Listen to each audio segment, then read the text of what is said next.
Hola amigos, ¿cómo están? Espero se encuentren muy bien. Yo soy Daniela Montañez y les doy la bienvenida a mi canal y a un nuevo episodio de Historias que valen la pena contar, donde damos voz a historias que merecen ser escuchadas. Antes de comenzar, te invito a suscribirte y activar la campanita de notificaciones para que no se pierdan ningún video. Hoy les traigo una historia que ocurrió en Perú. Y recuerden que cada historia tiene su propio valor y su propia lección. Los invito a que se unan a mí para iniciar con esta historia. En el año 2024, en Perú, este caso ha sido desgarrador y pone de relieve varios problemas graves en la sociedad y el sistema de justicia. Y es por eso que hoy hablaremos de la historia de Cheylar Cóndor, una joven que desapareció el 13 de noviembre del 2024, cuando salió de su casa en el distrito de Santa Anita al distrito de Comas y posteriormente fue encontrada el 17 de noviembre en el condominio Torres de la Pradera en el distrito limeño de Comas.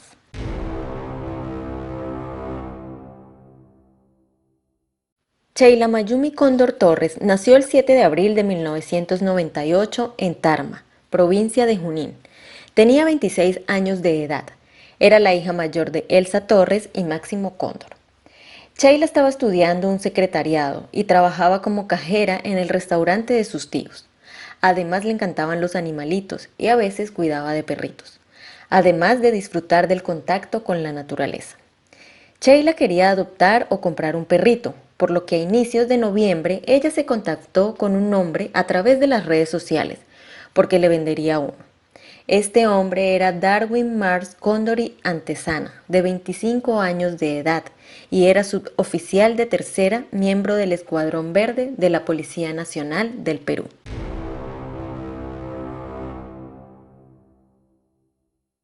Según las investigaciones, el día 13 de noviembre, Cheyla no fue a trabajar, sino que se dirigió al distrito de Comas, que quedaba aproximadamente a 1 hora de su casa. Ella le avisó a su mamá que iba a salir, pero no le dijo a dónde iría. Cheyla llegó al condominio Torres de la Pradera para encontrarse con Darwin, como habían quedado. De acuerdo con las cámaras de seguridad, se ve que ella y Darwin entraron al edificio donde éste vivía, y luego se ve a ambos.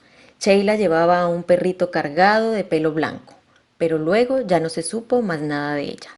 Mientras tanto, la señora Elsa, madre de Cheyla, preocupada porque pasaban las horas y su hija no llegaba y tampoco contestaba las llamadas, fue a la policía a colocar la denuncia. Pero allí le dijeron que como su hija era mayor de edad, seguro se había ido con un noviecito, que ya aparecería y que esas cosas pasan. La señora Elsa insistió, pero el comisario se negó a aceptar la denuncia. En medio de su desesperación, la señora Elsa siguió investigando por su cuenta, porque tenía una mala corazonada. Pasaron los días, pero no se tenían noticias de Cheyla. Y el 15 de noviembre, un amigo de Cheyla ingresa a su computadora y su WhatsApp estaba abierto. Allí se dieron cuenta que la última conversación que había tenido Cheyla era con Darwin Cóndor.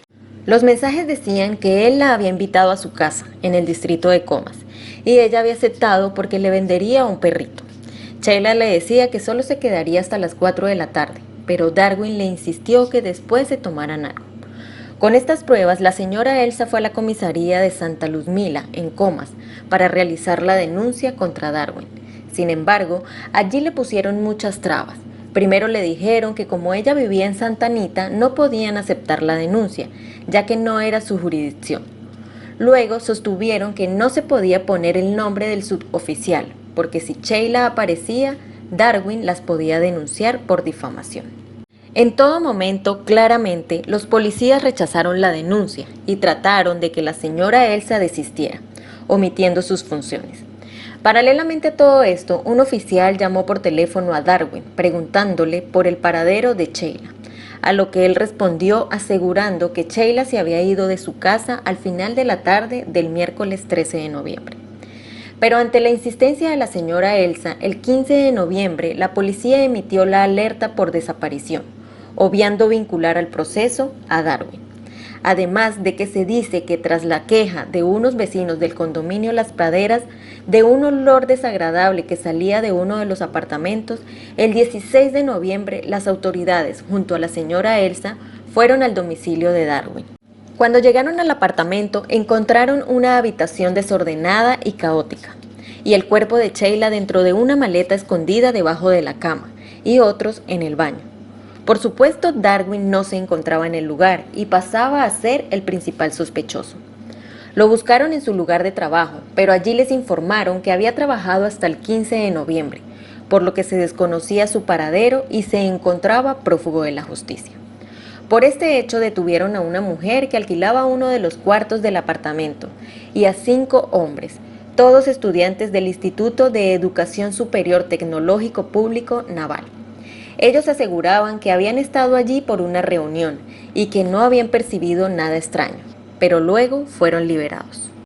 Con las investigaciones se dio a conocer que Darwin Cóndori tenía antecedentes, ya que fue denunciado por 3 mujeres que aseguraron que habían sufrido abuso grupal en enero del 2023.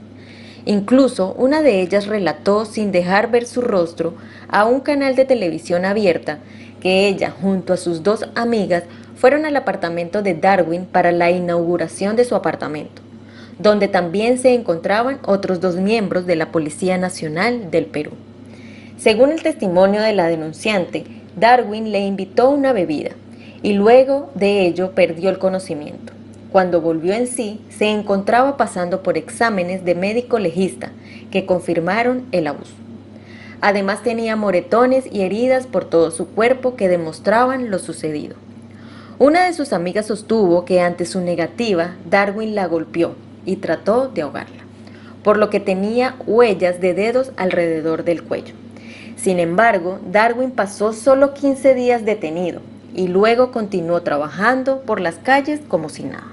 También se dio a conocer que lo que le sucedió a Sheila pudo haber sido actividades ilegales relacionadas con órganos, debido a que la señora Elsa dijo que notó la ausencia de alguno de ellos.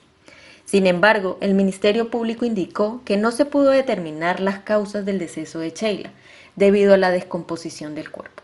Pero señaló que de acuerdo con la necropsia, Sheila fue encontrada con todos sus elementos biológicos. Y el 6 de diciembre, en una conferencia de prensa, la Fiscalía de la Nación dio detalles del caso, desmintiendo los rumores que apuntaban a que habría sido actividades ilegales con órganos. Pero para la familia de Sheila lo más importante es encontrar la verdad, aunque ello implique cuestionar las versiones oficiales, y están preparados para tomar todas las medidas necesarias para resolver las incógnitas que lo rodean.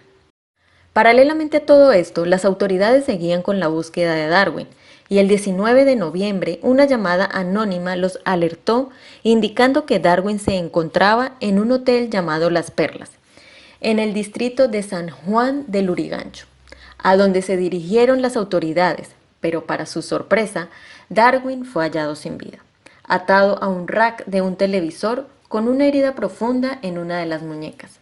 Su placa y sus documentos estaban en una mesa de noche, y según dejó una carta, que todavía no se ha hecho pública, intentando dejar ver que todo apuntaba a que él mismo se quitó la vida. Su arma no fue encontrada. Los policías lo llevaron a un hospital pese a que ya se había confirmado su deceso, pero para los especialistas se alteró la escena, porque se debió esperar a los peritos forenses y al fiscal de turno. Mientras tanto, se dispuso que los restos de Darwin no recibieran honores de ningún tipo, además de prohibirse la asistencia de cualquier policía al entierro. De igual forma, a todo esto no se descarta que a Darwin le hayan provocado su deceso otros efectivos que estarían involucrados en el feminicidio y abuso grupal que tenía pendiente. Y bueno amigos, así llegamos al final de la historia de hoy. El caso de Sheila sigue siendo un misterio que causa gran consternación en su familia. Mientras tanto, las autoridades han asegurado que se continuará con las investigaciones para esclarecer el hecho.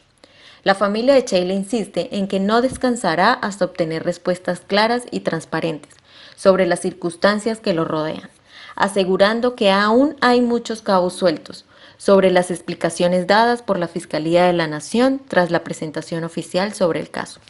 La familia de Sheila tiene todo el derecho a saber la verdad y sobre todo que puedan encontrar la paz y entender lo que realmente sucedió. Cuando haya un desenlace traeremos una actualización. Nos vemos en un próximo videito amigos. Si disfrutaron del contenido y les pareció informativo, no olviden darle un me gusta. También quiero saber sus opiniones sobre este caso. No duden en dejar sus comentarios, siempre con respeto hacia las víctimas y sus familias. Tenemos que promover a la reflexión y sobre todo a la conciencia. Los invito nuevamente a que se suscriban, me ayudarían muchísimo. Que Dios los bendiga a todos y hasta la próxima. Adiós.